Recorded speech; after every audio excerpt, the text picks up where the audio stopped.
Hey guys, welcome back to the channel. Today we are going to be wrapping up September and October. I'm combining these because I didn't read nearly as many books as I had planned in either month. I've had a little bit of brain fog, all of that stuff. So I just needed to combine these. Also moving forward, I'm probably going to start doing monthly wrap-ups and start doing the recent reads. Whenever I hit 10 books, I'll come talk to you guys about them, or 8 books, somewhere around in there. Mainly because my reading has slowed down and I've also been dealing with a lot of stuff behind the scenes. So I'm definitely going to have to make some adjustments on that front. In September, I participated in Magical Readathon. Now, while I have everything that I read, I don't have the prompts with me anymore. And I know I had to do some shuffling of the books that I read, but I can talk about the books that I read. Also in October, I did the Long Walk Readathon, and I don't have the prompt sitting beside me, but what's more important is that we talk about the books that I read. So I want to go ahead and do that. So up first, we have We Live Here Now by Sarah Pinborough. This is very much a gothic haunted house type of story, and it really basically just covers love gone wrong and what that looks like when you are in a haunted house. This does have a twist that got me. It totally got me. I was floored a little bit. I wasn't completely shocked, but the way this book wrapped up was impeccable. I ended up giving this 4.5 stars. Really loved it. I love the writing style. Sarah Pinborough is someone I would definitely pick up in the future. I know I think she kind of leans more on the thriller side of things and horror, but this was a surprise and I really enjoyed it. Next, I read It Waits in the Woods by Josh Malerman. I do remember the prompt for this one was I had to roll a die and the die would tell me how long the story I was going to consume had to be. I rolled a 1. So it had to be less than 100 pages. This is one of the creature features on Amazon, one of the short stories, and it was really good. It was really good. I liked it. I gave it 4 stars, which is pretty high for a short story for me. Now, I have had some 5-star short stories in the past that I really love, but this one, I don't think you need to know anything going into it as long as you know that creature features is part of what you're looking at and that it is a horror novella, little short story.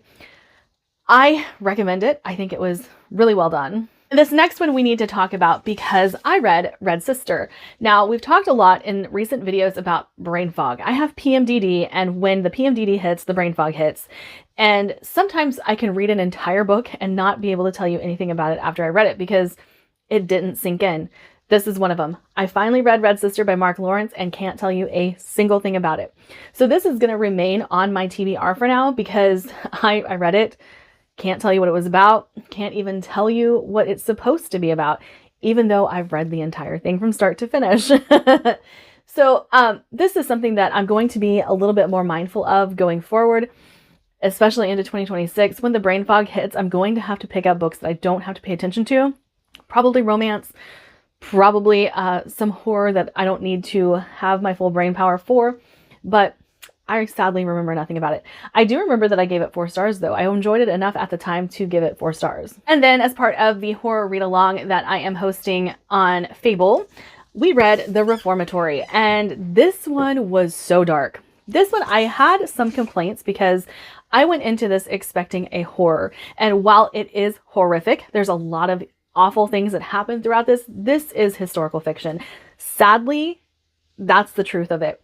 That is one thing that I was talking about whenever we were discussing the book in the horror read along is I understand that these events were horrific. I understand that a lot of people could see this as horror because they've never been exposed to stuff like this. Well, I grew up in the South, so unfortunately these are stories I have heard. I know that they are historical fiction.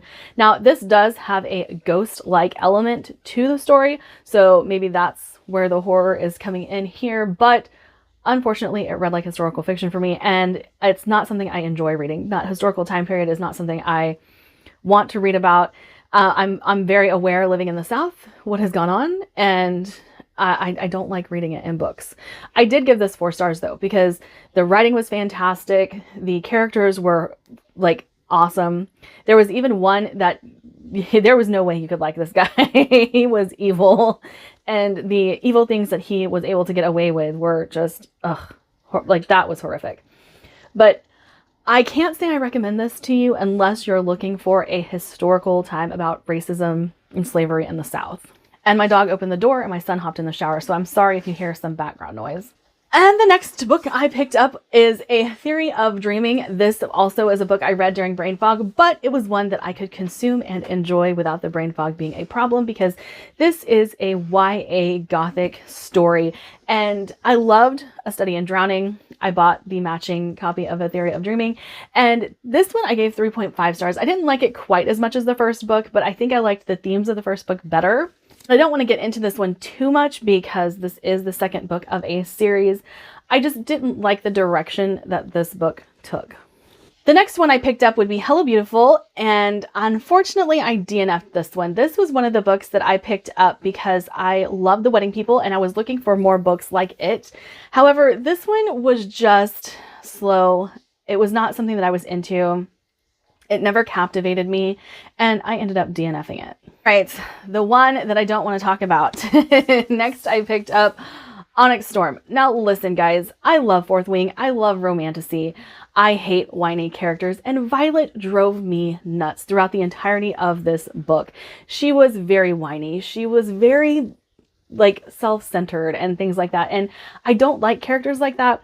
And while Violet is a little bit whiny in the preceding books, this one just put it over the top for me, and I did not enjoy that aspect of this. I gave this book 3.5 stars. I know a lot of people are rating it 5 stars, but that's the type of character that I cannot stand.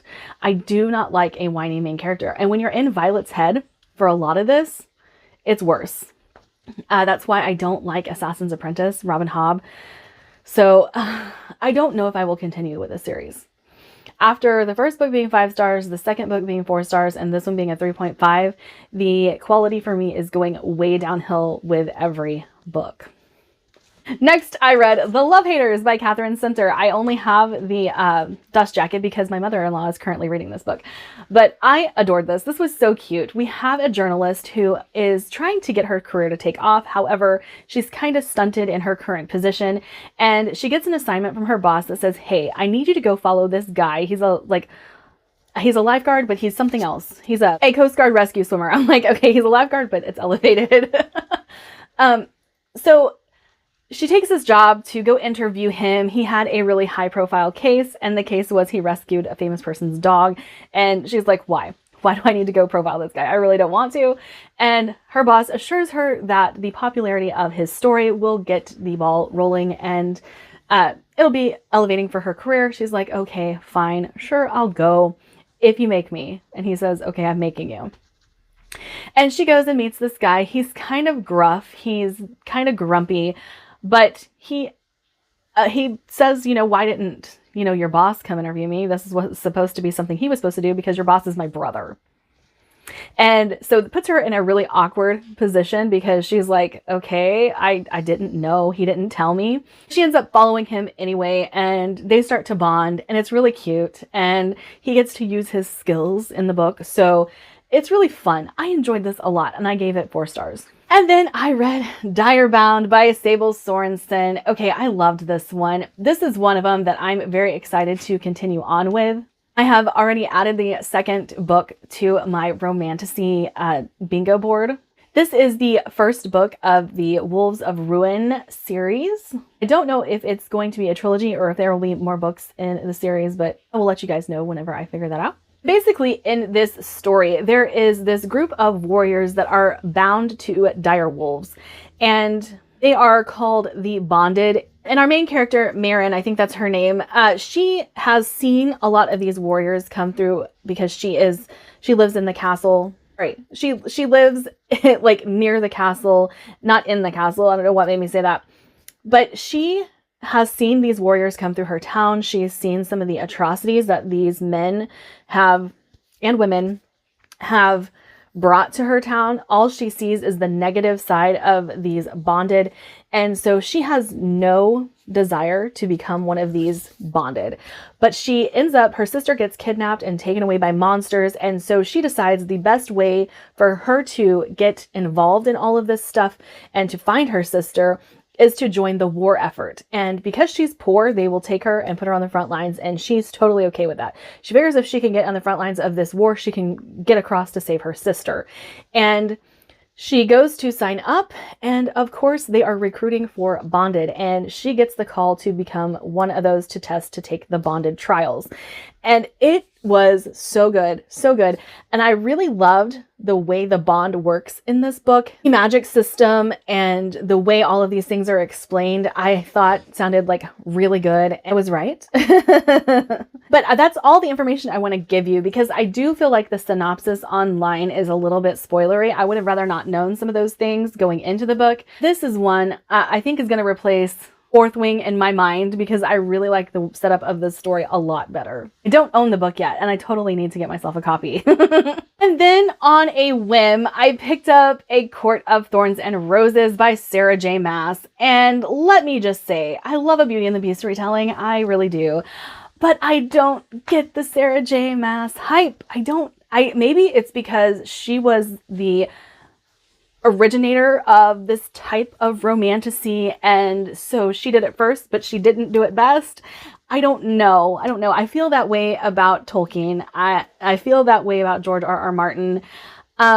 Just because you were the first doesn't mean you were the best. I don't know. There's a disconnect in my brain with some of these things, and I feel like this book was good. It was fine. I gave it 3.5 stars. I think that, I could like the rest of the series. I do plan to continue, because I've heard from a lot of people that Akamath is where Sarah J. Maas' love begins.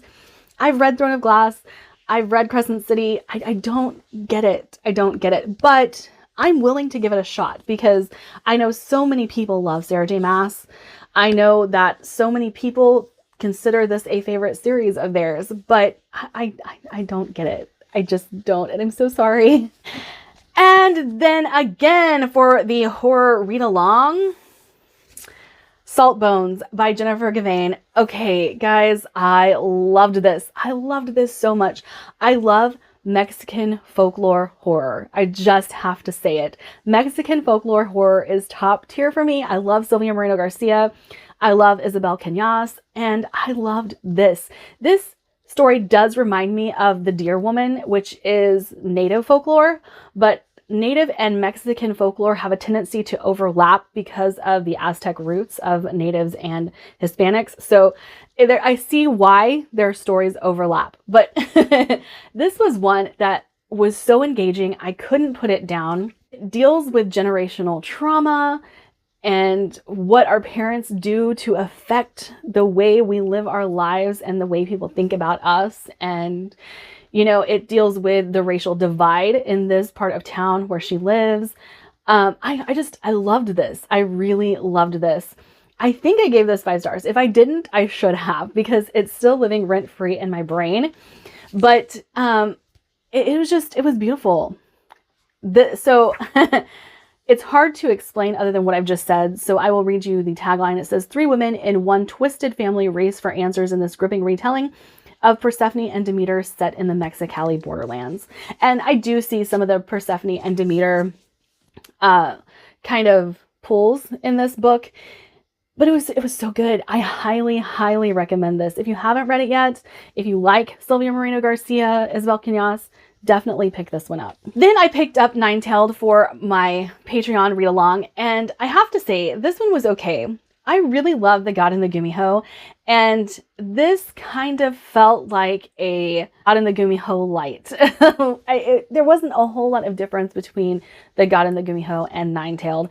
And one of the things that really kind of set me off at the beginning of this book was there was this character that our main female character knew and kind of started falling for when he was 17 and she's like 1,000 years old. And so she separated herself. They do meet back up as the story progresses. They do kind of start a budding romance when he is much older. I'd say like 35 or something like that. But remembering him as a 17-year-old and falling in love with the 17-year-old kind of put an ick taste in my mouth. But I will say that's not something that she pursued. It's not something that she continued to think about after years and years had passed. She let herself move on from all of that. But I don't know. it kind of sat with me the whole of the book. And I was like, but you fell in love with him when he was 17 and you're like 1,000 years old. And so anyway, so I think this got a pretty decent reception from the Patreon. I think only, well, maybe I was the only one that read it. I don't know. No, there was one other that read it and they kind of had the same thoughts as me, but it was fine. It was fine. Then I finally picked up Gunmetal Gods, and guys, I have to say, I am not jiving with fantasy lately. I don't know if it was the book, if it was me, I can't tell you, but I didn't like it. I didn't like it. I ended up DNFing it. That makes me very sad because it was a book that I had been looking forward to for quite some time, but it was just slow. I was getting bored. There was not a whole lot to capture my attention. I didn't really like the narrative style of the book either, so that could have played a big part into it.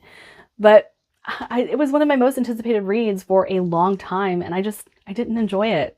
And then I picked up A Land So Wide by Erin A. Craig. Erin A. Craig is an auto-buy author for me. I love her writing style. This one was about a vampire-esque creature, and so I really wanted to delve into this one because her gothic writing style and vampires, yes please.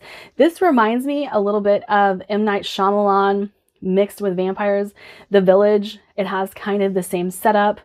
We are in a town where everyone is told they can't leave the town because there are magical protections that prevent them from leaving. And if they do leave, they do go outside these magical protections.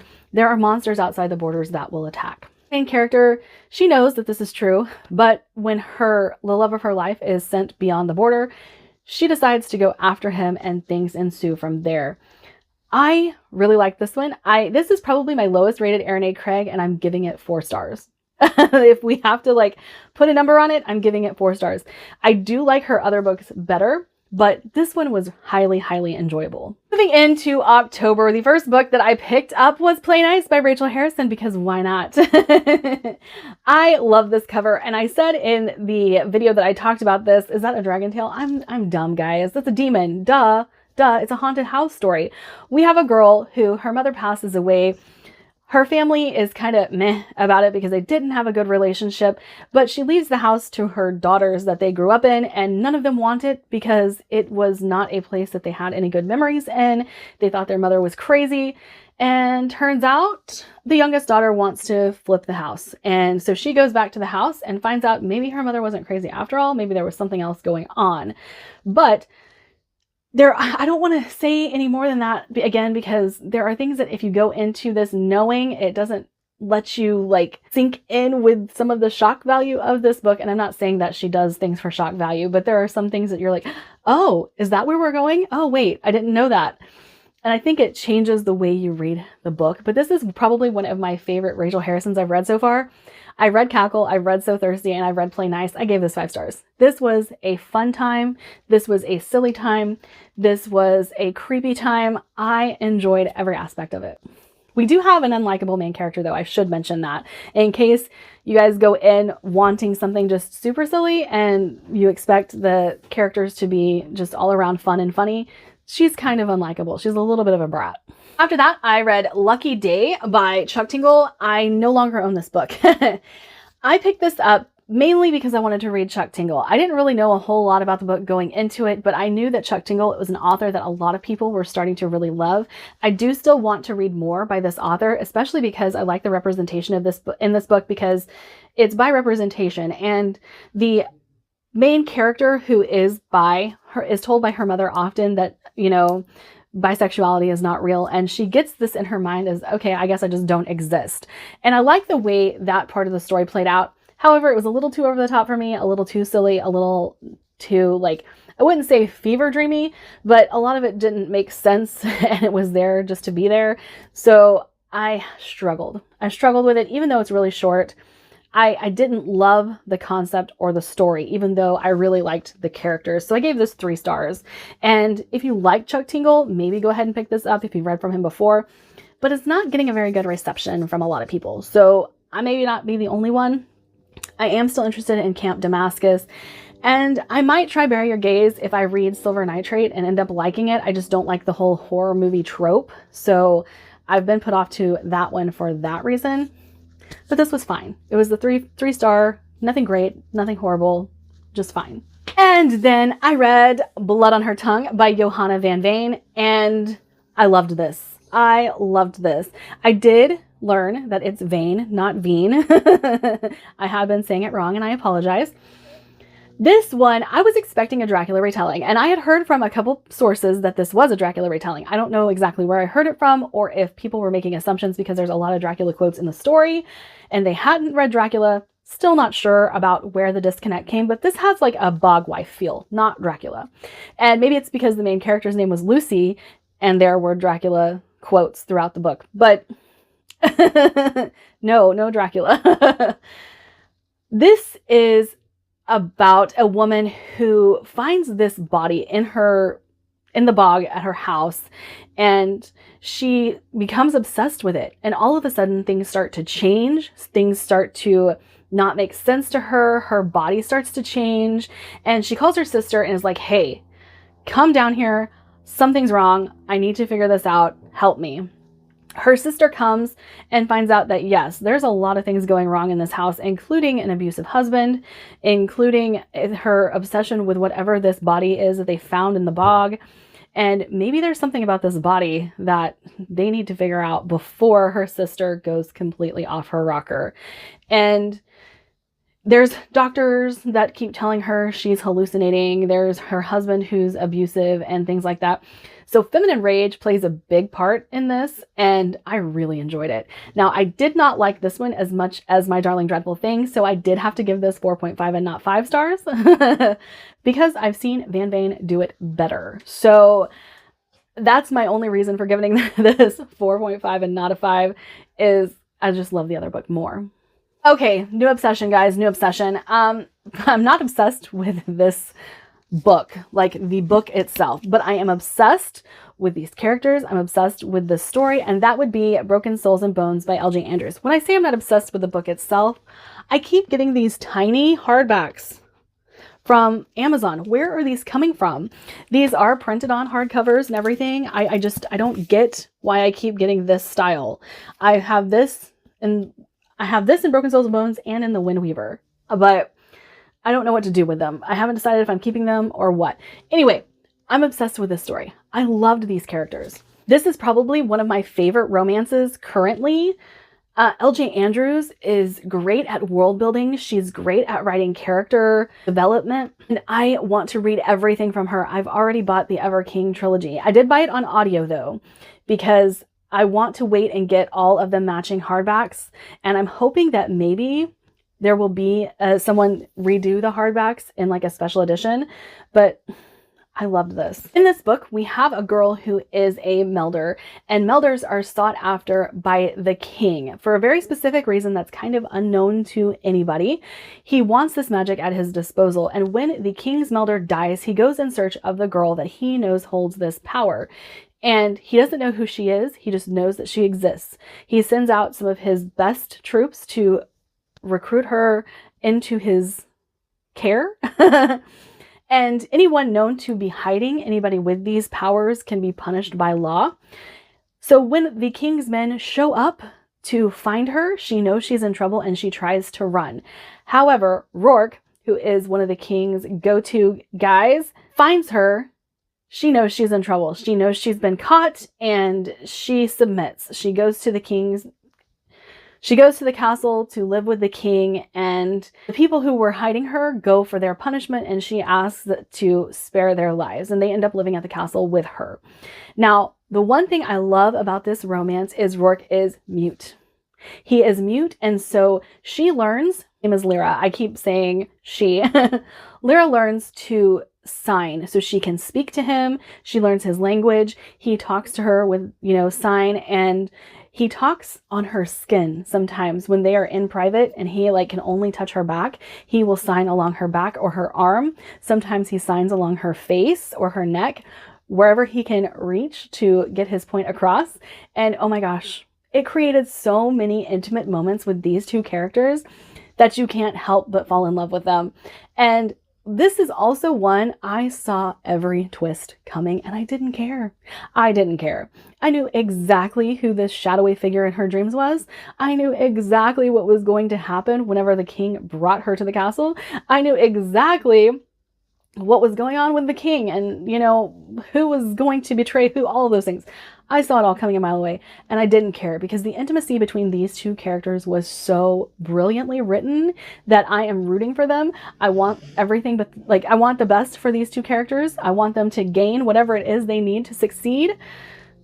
I loved them. I love them so much. I just don't love this particular hardcover. Want to read everything L.J. Andrews has written. Then I picked up Guild, and I picked up Guild because I was doing the Long Walk Readathon, which is hosted by Stacy, her husband, the bookish drummer, Jake. It's one of her favorite series. Let me tell you, I got into this and went, Stacy, what are you making me read? What is this? I don't understand. Why are you making me read this? No, I don't want to read it. But there are a couple things I have to say. I liked it. Let's just get that out of the way. I liked it, but I have complaints. I have complaints. This is the most erotic start to a story of anything I've ever read. And I was like, okay, what are we doing here? I have no idea what's going on. And then, you know, we obviously know that our main character lives in a cage. She has golden skin. Everything about her is gold touched. And she's basically this object for the king to care for, to please him, you know, all those things. And I'm like, okay, so we're reading about a sex slave who doesn't have sex with anybody through the course of this story. That doesn't mean there's not sex on page. Let's just point that out as well. But I was kind of confused about where we were going. I was kind of confused about why people liked this series. However, I really like the main character. I think that she is funny. She's kind of a little brash. She definitely has her own mind and her own way of thinking. She does not like have that people pleaser mentality that you would think that she would have from being caged and being a slave and things like that. And she picks on her guards. She really likes doing that. But I like her as a character. Now, in this book, we all know that King Midas's kingdom is attacked. That's part of the story of King Midas. And when the kingdom is attacked, when the caravan that she is riding with is attacked, she is taken. Okay, well, we all know that. But this read like how long is it? 400 pages? Something like that? Yeah, 402 according to what I have down here. It's a 400-page prologue. Sorry about my dog. And so I'm like, was that worth it? Was that worth reading? I don't know. I gave this 3 stars, but I do think I could continue on with it and really enjoy it. I'm a big fan of slow burn romance, and I've heard that this slow burn romance is one of the best, so I do want to see that play out. And I really like our main character, so that helps. But the journeying aspect of this story as a whole, I don't know. I really don't know if I'm going to like that or not. And this might be a 4-star series for me, which I think is fine. I really love the 4-star series. Like, you guys have seen me read quite a few of them that I would rank 4 stars.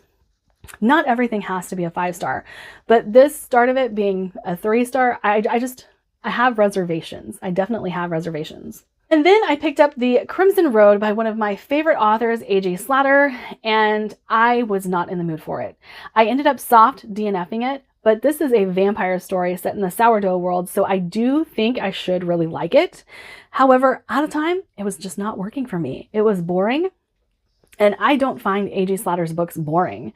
I know that there's a lot of political maneuvering that's happening. I like political maneuvering, so there were things in the book that told me, yes, I would like it, and I'm going to give it a shot at a different time.